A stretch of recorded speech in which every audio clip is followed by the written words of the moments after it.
Hello les accros de One Piece, c'est Silver et Copper. Bienvenue sur Rafteli, la chaîne dédiée à tout l'univers de One Piece. On a atteint les 16K abonnés. Merci à vous tous, ça nous fait tellement plaisir. Et tout ça pile pour les 5 mois de la chaîne. Et oui, ça fait 5 mois que notre première vidéo a vu le jour. On a parcouru beaucoup de chemin depuis. Et vos avis et commentaires nous ont beaucoup aidé à nous améliorer. Donc forcément, on vous consultera sur chaque nouveau projet. Et il y en a plein en préparation. Mais trêve de bavardage. On est ici pour la théorie du vendredi. Et cette semaine, on fait une petite pause sur le passé des personnages et l'on s'attaque à une belle théorie qu'on a développée de A à Z.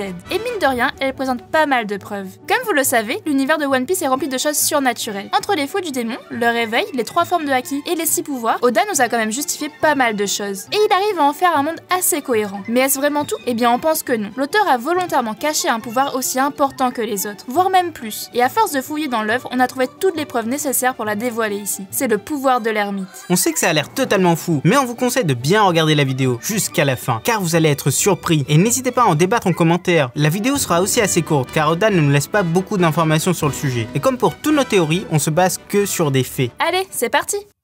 Petit 1, les pouvoirs dans One Piece.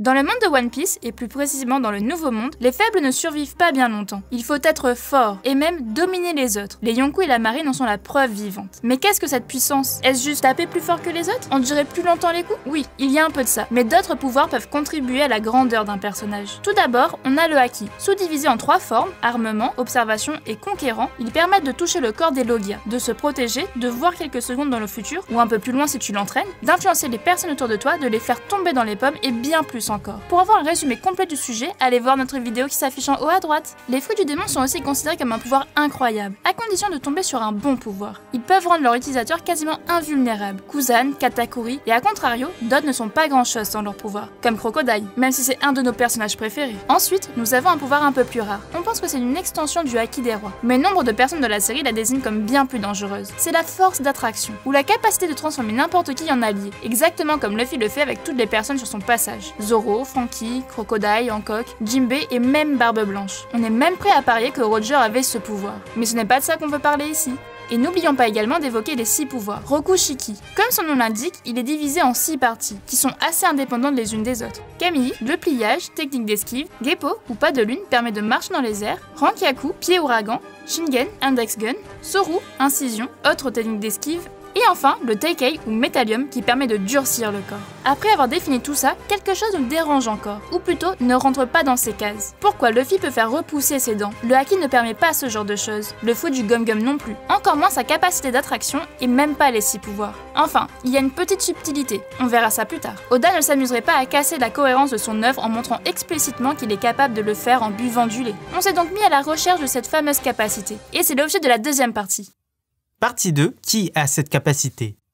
Les faits sont simples, Luffy peut littéralement se régénérer en ingurgitant une substance qui contient l'élément dont il a besoin. S'il prend du lait, le calcium lui permet de faire repousser sa dent. C'est assez flagrant avec plein d'autres aliments. Après chaque combat, il s'empivre comme un malade, et ses blessures se résorbent petit à petit. C'est exactement ce qui se passe à Impel Down. Après sa fameuse défaite contre Magellan, Bon Clé, oh ami de la chaîne, tu as le droit de verser une petite larme pour lui. Franchement, son sacrifice était magnifique. Bref, Mr. Chu l'emmène jusqu'à Ivankov, et après avoir reçu les soins adéquats, il se retrouve dans un état squelettique. Et forcément, il a faim, il demande de la nourriture. Ingurgitant des kilos et des kilos de viande, il retrouve presque instantanément forme humaine. C'est ce qu'on appelle de la régénération instantanée. Autre exemple, c'est à Whole Cake Island. À la fin de son combat contre Crackers, il devient littéralement obèse, ce qui lui permet de tenir. D'ailleurs, la blessure que Crackers lui a infligée au bras semble avoir totalement disparu. Mais sur le chemin pour récupérer Sanji, il va tout perdre dans l'espace de quelques secondes. Nami fera même la remarque que le corps de Luffy semble avoir un fonctionnement assez bizarre. Dans le repère de Capone, c'est la même chose. Les deux Nakama, Luffy et Brook, souffrent d'assez graves blessures. L'un a perdu une dent et l'autre a les os complètement fêlés. Et surprise, une briquette de lait et c'est reparti. Cette capacité n'est donc pas propre à Luffy. De nombreux autres personnages nous montrent une telle capacité dans le manga. Et là, c'est un spoil. Donc bouchez-vous les oreilles pendant 10 secondes si vous n'êtes pas à jour sur les scans.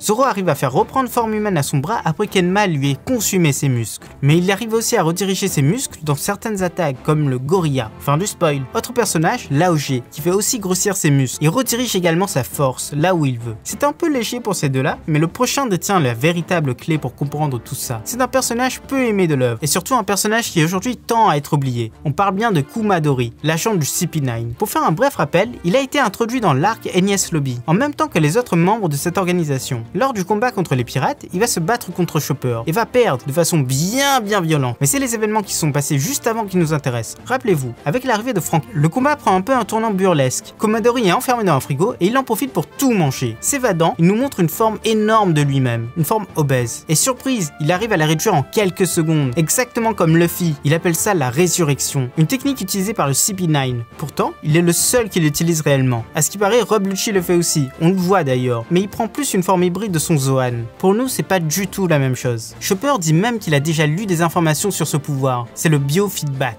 Pourquoi Oda s'embêterait-il à donner un nom, même plusieurs noms à un seul pouvoir, pour ne pas en reparler plus tard? Ça nous semble assez bizarre. Kumadori lâche alors une phrase que tout le monde a oubliée, mais qui est tellement importante. 1000 ans dans la mer, 1000 ans dans les montagnes, exposé au vent, nourri par la rosée comme un ermite immortel. J'ai fait mienne la technique de la résurrection. C'est ça, le sens de tout ça, un mode ermite.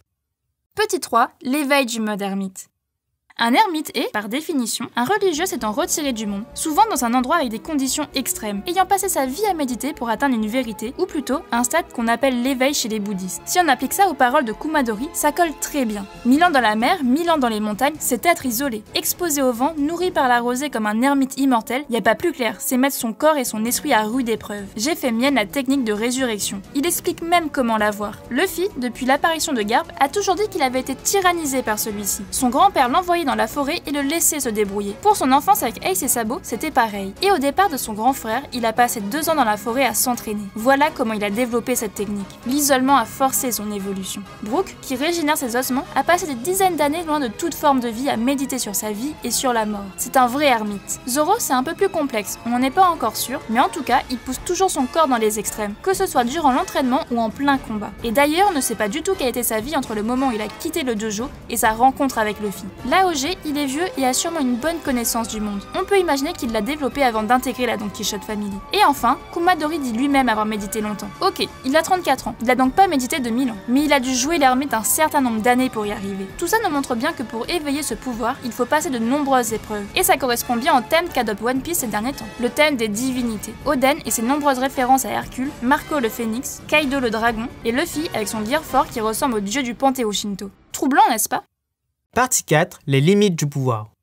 Pour finir cette théorie, parlons maintenant de la vraie limite de ce pouvoir. Et surtout, pourquoi serait-il si important? Eh bien, c'est assez simple. Tout d'abord, comme on l'a dit précédemment, Oda s'est embêté à donner plusieurs noms à ce pouvoir. Résurrection, mais aussi biofeedback. Pour nous, c'est un foreshadowing. Il fait ça de façon délibérée pour en parler beaucoup plus tard. Deuxièmement, on peut facilement imaginer qu'un tel pouvoir, la régénération instantanée, pourrait vraiment rendre les attaques de Luffy bien plus puissantes. Il a déjà été dit que ces attaques réduisaient fortement son espérance de vie. L'allongement de son corps, même s'il est en caoutchouc, fait du tort à son organisme. Et bien là, il pourrait pousser les choses tellement plus loin et accéder à de nouveaux stades de son évolution. Ce serait un mode hybride, exactement comme il le fait pour le Haki et le Gear fort. Ce serait un mélange caoutchouc, Haki et régénération. On aurait des attaques bien plus puissantes, sans risque de se faire mal. Le pire, c'est qu'il l'a déjà fait auparavant, contre Crackers, et son attaque finale était mémorable. L'autre côté intéressant, c'est de pouvoir relocaliser sa puissance, comme le fait Zoro avec ses attaques Gorilla. Ce serait vraiment magique de maîtriser ce pouvoir un peu mieux, n'est-ce pas? La seule limite serait d'avoir le ventre plein, ou en tout cas d'avoir les bons éléments pour le faire. Mais bon, comme pour tout pouvoir, il a ses points faibles et ses limites. Et heureusement, on ne va pas s'étendre plus sur le sujet, car on n'a pas assez d'infos pour l'instant dans l'œuvre. Mais si Oda se décide à avancer sur ce côté, on refera cette vidéo en format explication. C'est une garantie.